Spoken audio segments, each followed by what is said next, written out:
Coba bayangkan satu pagi yang sunyi.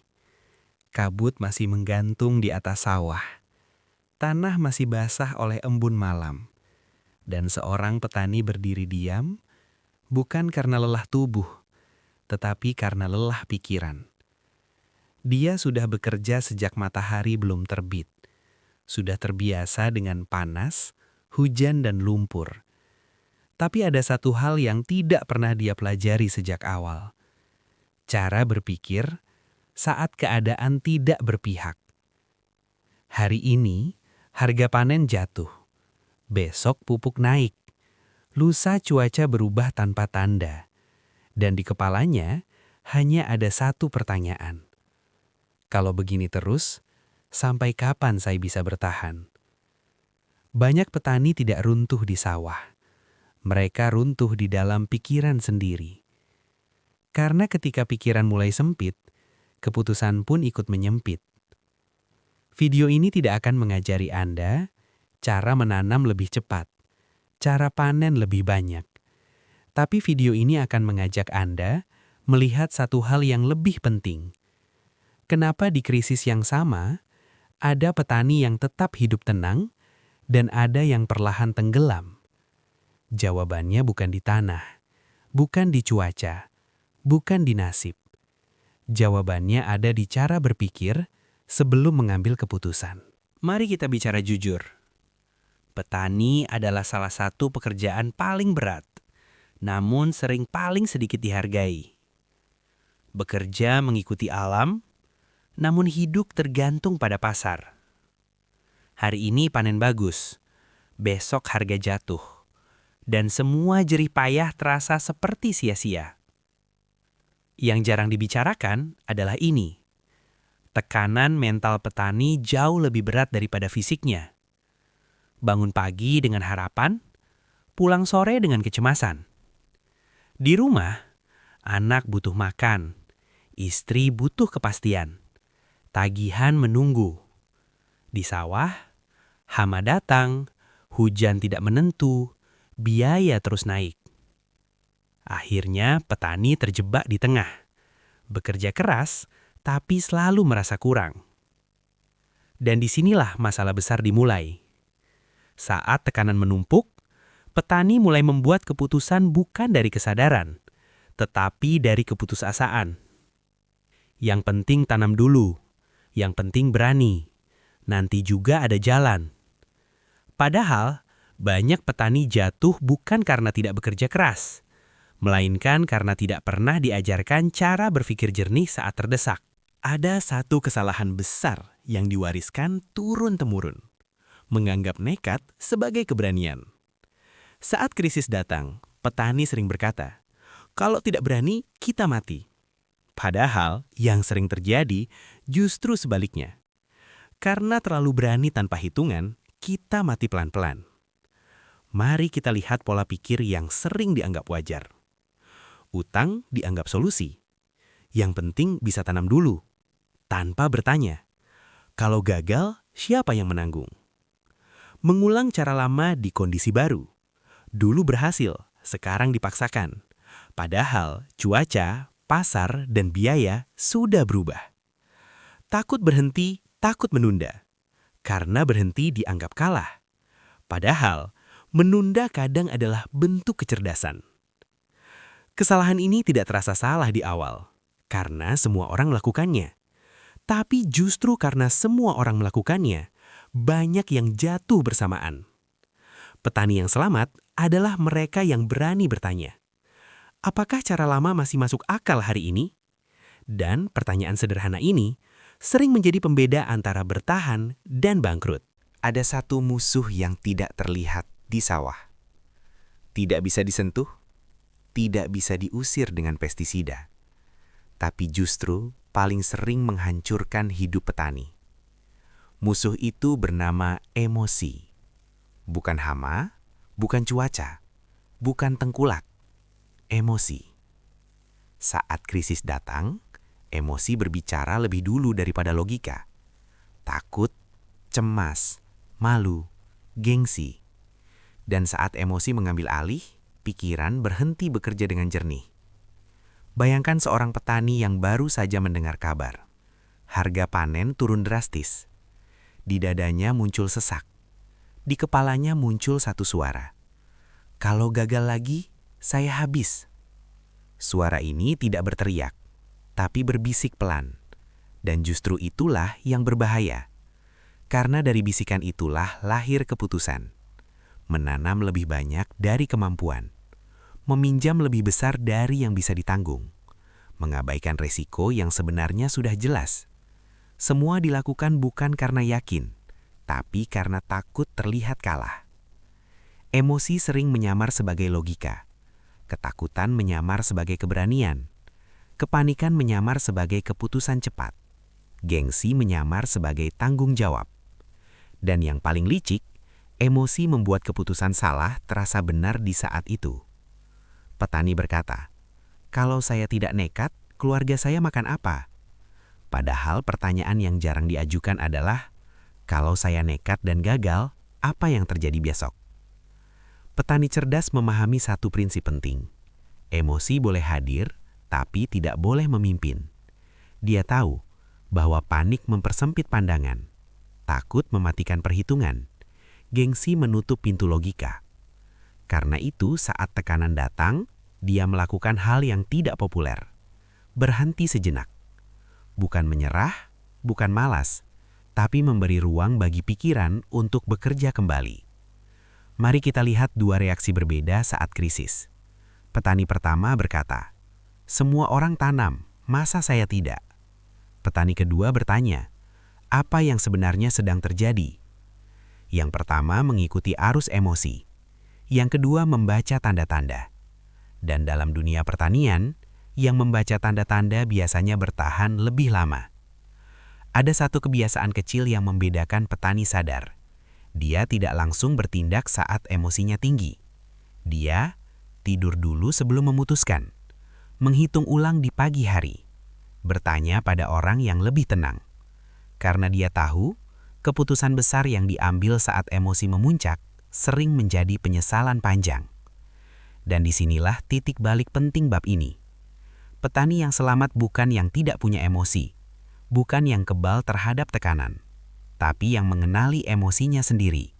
Dia sadar, saat saya takut, saya tidak boleh memutuskan. Saat saya marah, saya tidak boleh berutang. Saat saya panik, saya harus berhenti. Kesadaran sederhana ini menyelamatkan lebih banyak hidup daripada 1000 nasihat teknis.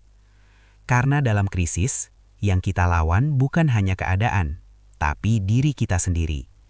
Dan siapapun yang bisa menenangkan pikirannya di tengah badai, dia sudah setengah jalan menuju keselamatan. Krisis bukan musibah semata. Krisis adalah guru paling keras. Ia menguji apakah kita bisa berpikir tenang. Apakah kita bisa mengelola resiko? Apakah kita bisa menahan ego? Seorang petani sadar akan bertanya, apakah saya terlalu mengambil resiko? Apa yang bisa saya kurangi? Apa yang bisa ditunda? Krisis memaksa kita membaca tanda-tanda alam, perubahan hujan, perubahan musim, harga pasar, dan juga membaca tanda-tanda sosial. Informasi dari tetangga, prediksi harga dari pedagang, pola konsumsi masyarakat. Petani biasa melihat krisis sebagai bencana yang harus dilawan. Petani sadar melihat krisis sebagai kesempatan untuk belajar, beradaptasi, dan bertahan. Dalam krisis, kemampuan mengamati, menilai, dan bertindak dengan bijak lebih berharga daripada tenaga dan keringat. Petani yang bertahan memiliki strategi sederhana, tapi kuat. Tidak semua lahan harus ditanami. Kadang membiarkan sebagian tanah istirahat adalah strategi bertahan. Lahan yang istirahat memberi waktu tanah pulih, mengurangi biaya, dan menurunkan resiko gagal panen. Tidak semua peluang harus diambil. Beberapa peluang terlihat menggiurkan, tapi resikonya bisa menghancurkan. Misal, harga tomat tinggi, tapi cuaca buruk. Menanam besar bisa berarti gagal besar. Tidak semua utang harus dikejar. Utang salah bisa lebih menghancurkan daripada krisis itu sendiri. Utang harus direncanakan untuk kebutuhan strategis, bukan untuk menutupi kesalahan keputusan. Tidak semua tradisi cocok di zaman sekarang. Cara bertani lama mungkin tidak relevan di era perubahan iklim dan pasar modern. Petani cerdas menyesuaikan metode lama dengan kondisi baru. Misal menanam varietas baru, teknologi irigasi sederhana, atau sistem tanam bergilir. Mereka fokus pada arus kas tetap hidup, menghindari resiko besar, bertahan lebih lama dari krisis, karena mereka tahu yang bertahan paling lama dialah yang menang. Mari kita berhenti sejenak dan melihat kenyataan dengan lebih jujur. Di satu desa, dua petani hidup berdampingan. Sawah mereka bersebelahan. Tanahnya sama suburnya. Airnya dari sungai yang sama. Namun nasib mereka berbeda. Yang pertama, sebut saja Pak Joko. Pak Joko percaya satu hal. Kalau mau selamat, harus berani ambil risiko besar. Saat harga pupuk naik, dia tetap membeli banyak. Saat cuaca mulai tidak menentu, dia tetap menanam seluruh lahannya. Karena dalam pikirannya, kalau setengah-setengah, hasilnya juga setengah. Awalnya terlihat berani, terlihat gagah, terlihat seperti petani pekerja keras. Namun hujan datang terlalu deras. Sebagian tanaman rusak. Harga panen turun, dan satu persatu masalah muncul. Utang jatuh tempo, biaya hidup menekan, pikiran tidak pernah tenang. Pak Joko mulai bekerja bukan dengan harapan, tapi dengan ketakutan. Sekarang kita lihat Pak Budi. Pak Budi bukan petani paling pintar, bukan juga yang paling kuat. Tapi dia punya satu kebiasaan sederhana. Berhenti sejenak sebelum mengambil keputusan besar. Saat harga pupuk naik, dia bertanya, "Kalau saya kurangi setengah, apa dampaknya?" Saat cuaca mulai aneh, dia berkata, "Lebih baik tanam sebagian dulu." Pak Budi tidak mengejar hasil besar. Dia mengejar keselamatan jangka panjang. Panennya tidak hebat, tidak membuat iri tetangga, tapi cukup untuk makan. Bertahan, menyambung musim berikutnya. Dan di masa krisis panjang, yang bertahan bukan yang paling nekat, tapi yang paling tahan godaan untuk gegabah. Inilah pelajaran besar bab ini. Keberanian tanpa perhitungan adalah perjudian. Dan perjudian di dunia pertanian hampir selalu berakhir buruk. Ada satu hal penting yang sering dilupakan. Petani tidak hidup sendirian.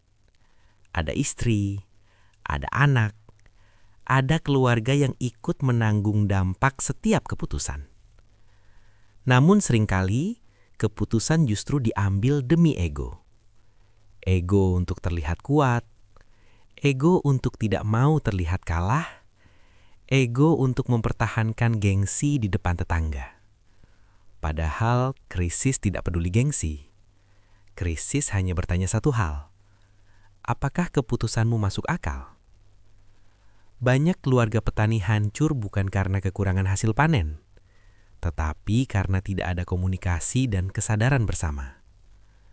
Petani sadar mulai melibatkan keluarga, menghitung bersama, berdiskusi sebelum berutang, menahan keinginan yang tidak penting. Karena bertahan bukan soal satu orang. Bertahan adalah kerja tim dalam keluarga. Dan ada satu kesadaran penting. Kadang, keputusan paling bijak bukan menambah, tapi mengurangi. Mengurangi resiko, mengurangi utang, mengurangi ambisi yang tidak realistis. Petani yang sadar tidak malu berkata, "Tahun ini kita bertahan dulu." Karena dia tahu, bertahan hari ini lebih penting daripada terlihat hebat sesaat. Sekarang, mari kita tarik napas sejenak. Krisis akan selalu datang. Tidak bisa dihentikan. Tidak bisa dihindari. Harga akan naik turun. Cuaca akan makin sulit ditebak. Tekanan hidup akan terus ada. Pertanyaannya bukan, kenapa krisis ini terjadi? Pertanyaannya adalah, Siapa kita saat krisis itu datang? Apakah kita panik, memaksa, atau berpikir jernih? Petani yang bertahan bukan yang paling keras bekerja, bukan yang paling luas lahannya, bukan yang paling berani mengambil resiko. Petani yang bertahan adalah mereka yang mengenali batasnya, menghormati kenyataan, tidak melawan alam dengan ego. Dalam bertani seperti dalam hidup, tidak semua badai harus dilawan. Sebagian hanya perlu dilewati dengan sabar. Jika hari ini Anda masih berpikir, masih mau belajar, masih mau mengubah cara mengambil keputusan, maka Anda belum kalah. Karena orang yang kalah adalah mereka yang menolak berpikir ulang, menyalahkan keadaan, mengulangi kesalahan yang sama. Dan ingatlah, satu hal penting. Bertani bukan hanya soal menanam di tanah, tapi menanam kesadaran di pikiran. Karena dari situlah, ketahanan hidup benar-benar tumbuh.